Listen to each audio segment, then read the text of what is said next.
Well, good afternoon, and thanks for staying with us. For KRDO News Channel 13 at 4:30, I'm Heather Skoll. And I'm Bart Bedsole. Today we continue our town hall style series of COVID-19 in Colorado sessions with a focus today on the toll this pandemic has taken on our economy. And as we practice safe social distancing, our guests will be joining us remotely. They are Colorado Springs Mayor John Suthers, Dr. Daniel Johnson, economics professor at Colorado College, and Ekta Markulier, executive director at Pikes Peak Small Business Development Center. Welcome and thank you for joining us. Appreciate you spending some time with us this afternoon. Let's get right to the numbers, and we'll start with Mayor John Suthers. New sales tax numbers came out today for the month of March. Obviously, part of March not subject to the stay-at-home order, but a good chunk of it was. At this point, what are we predicting specifically as far as a budget shortfall for the city of Colorado Springs? Well, we know it's going to be significant. We just don't know how significant. Sales tax revenue in March was down 14%, but as you indicated, there were a third of the month was normal. So we know that April is going to be considerably worse. And then we'll have to look at May and see what opening of retail did to the numbers. We're still having dramatic reductions in hotel, motel, participation, things like that. So the city's going to have to monitor this very carefully over the next couple months. We've already decreased the budget by $20.8 million. We've imposed a hiring freeze. We've eliminated a lot of capital projects, things like that. And then we're modeling so that depending upon how numbers come in the next couple of months, we'll move to the next stage of cuts. We have no choice in the matter. The city can't run a deficit like the federal government can. We have to balance the budget. We'll do whatever we have to do it. And Mayor Suthers, would this lead to potential tax increases in the future to account for that shortfall? No, I don't see any tax increases in the future. When the economy's bad, that's not the answer to impose tax increases. What I do see is perhaps without raising taxes to allow us to escape the 2020 impact of a significant reduction in the Tabor base. The fact of the matter is if we have a double-digit decrease, let's say our revenues go down 20%, our Tabor base, Taxpayer Bill of Rights base, from which we would grow back from, it may take us 5-6 years to get back to the 2019 base. We may ask the voters to allow us to retain the 2019 base and not have to go through the ratchet down of 2020, but it would not involve any kind of a tax increase. Mayor, I want to switch gears to Dr. Johnson. Dr. Johnson, the mayor just touched on the recovery process, and it may take a while. There's lots of businesses, and obviously the city itself would love to see things bounce back immediately. Do you see that happening? How much of a slow recovery process do you think this is going to be? Well, I mean, that's a great question, of course. It's a question we'd all love to know the answer to. We're sort of in uncharted territory here. So I think we haven't seen the bottom of our unemployment rate, unfortunately, yet. We've got about 15% nationally. It's going to be similar locally, and it's much worse in certain sectors. So it depends how quickly those numbers bounce back, but it also depends how quickly we all can rehabituate, right? It took us a while to move into self-isolation. It's going to take a long time for us to come back, too, make new habits. And Professor, I also want to ask, what is your comparison, assuming that you study the 2008 recession very thoroughly, and also this one, how do they compare, how do they contrast? Well, obviously, completely different causes. So therefore, the impact, the duration, the depth are going to be completely different. I think in terms of unemployment numbers, we're looking 50, 70 years back, right? We're looking to the 1930s for precedent on this. Now, obviously, the situation's very different, right? There was a drought, there was bank failure in the 1930s, and then we had a New Deal program to recover.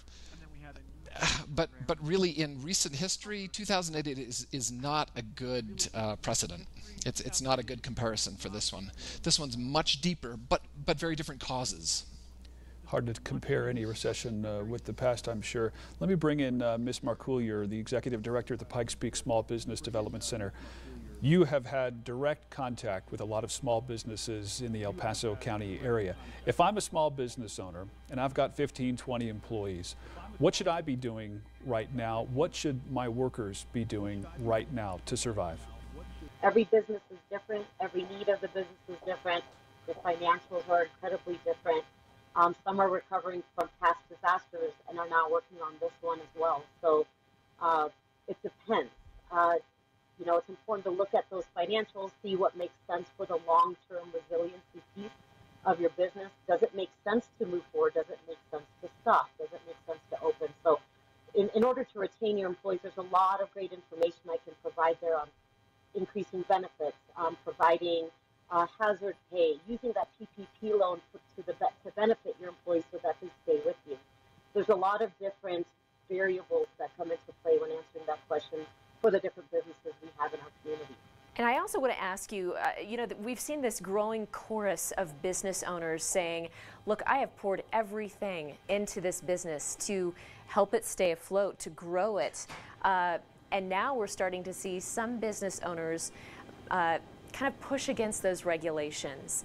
What is that balance that we should have with the public health awareness and the protection of public health versus thriving our small business economy?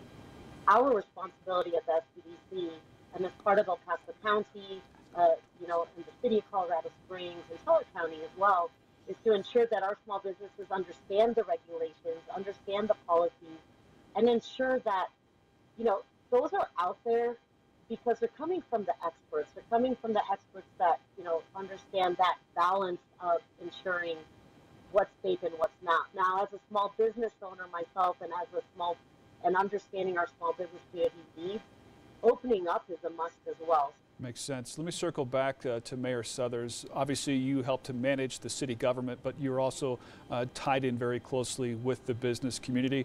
Colorado Springs does a lot of business in the summertime. Tourism is a huge industry here, not only with the motel and hotel taxes, but just with sales taxes in general.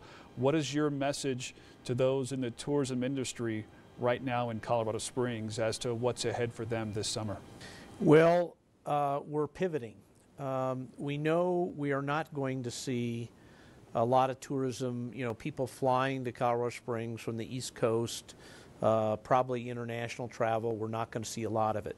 I think the advertising is going to be centered in the Rocky Mountain region, in the Midwest, saying, gosh, can't take your kid to Europe for their graduation present, bring them to Colorado Springs.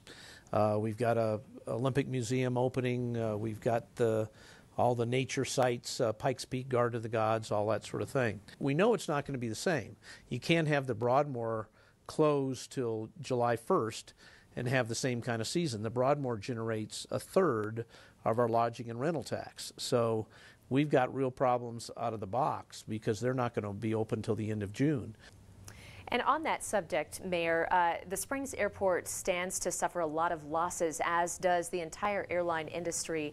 What is your future forecast on our own Colorado Springs Airport here? Well, our traffic's down 90%, and that parallels the national situation. The good news is, in the CARES Act funding, the airport got, through the FAA, $24.3 million to keep it operationally functioning through this crisis period. We're just going to have to see how the economy comes back, how tourism comes back. We'd love to keep all the flights we've got, those that have been temporarily canceled come back. We thought we were on a bit of had a bit of momentum last several years at the airport, adding flights, and we'd love to get back to that. But in terms of air traffic, we're going to have to monitor it carefully, take advantage of what's available through the FAA, and hope for the best. Certainly could be worse. We want to thank Mayor Suthers, Dr. Johnson, and Ms. Marcoulier for being part of this economic edition of our COVID-19 in Colorado series of town hall style meetings like this. And tomorrow we will focus on this historic and devastating unemployment situation and the process of getting Southern Coloradans back to work. So join us tomorrow here on KRDO News Channel 13 at 4:30 as our COVID-19 in Colorado recovery and relief town hall continues.